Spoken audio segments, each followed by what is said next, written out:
All right, so I'm kind of visiting here because I've been wondering about how to go about going about having intimacy, but without having to worry about getting pregnant. Like I want to know what my options are. I've done a little bit of research into IUDs, and I understand that those kind of release hormones like progesterone into the system to prevent that from happening. But like, what other kind of options do I have? That's a very valid concern. So, that's true with IUDs, how they prevent it. Another option that you have is an implant. It's a little bit different because it's just the plastic rod that goes into your arm that does similar things to IUD, where it increases your progesterone levels so that the pregnancy won't happen. And that it's releasing those hormones in there, and that'll change the way that the woman's body receives the sperm. And so that it's actually a really effective method. It's 99% effective. But there's another one that's called spermicide. Yeah, and spermicides are cool. There's some options that are pretty cheap and pretty common. Spermicides are one of those, and usually they're like creams or gels or even foams.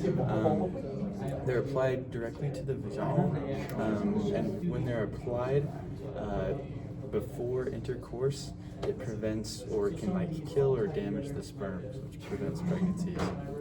So those are good. They're not super effective, compared to a lot of the other options.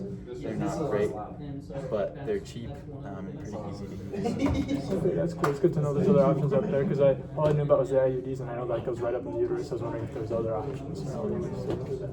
Yeah, it's very valid because there can be a lot of different concerns for it. The one I did forget to say, with the implant, there is a few concerns about it.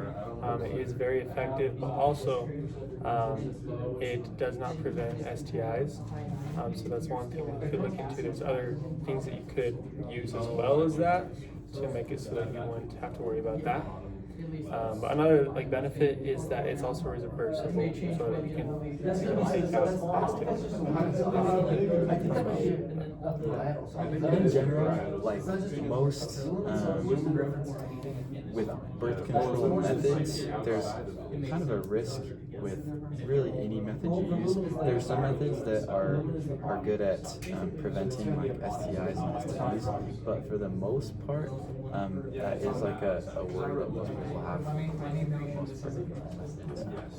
So that's why it's good to know.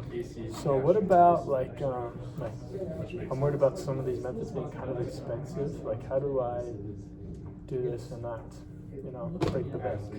Yeah, as you said, there's spermicides. They're very cost effective, but also with the cost effective, it does come with a risk. So there are the middle options of more like implants or IUDs that you have to pay a bit more, but also you have a peace of mind that they'll work more effectively. So I would recommend even you maybe pay more, but it's definitely a safer option. You choose the other two. Yeah, and no method is 100% effective. That's another, I guess, general con of birth control. I think with any of them, there's always a chance, but some of them are more effective than others. Yep, but it's a very valid concern. Make sure to do your research and decide what's best for you guys. But yeah, thank you for coming in for that question. Definitely a valid concern. Thank you guys. 4 minutes right on the dot.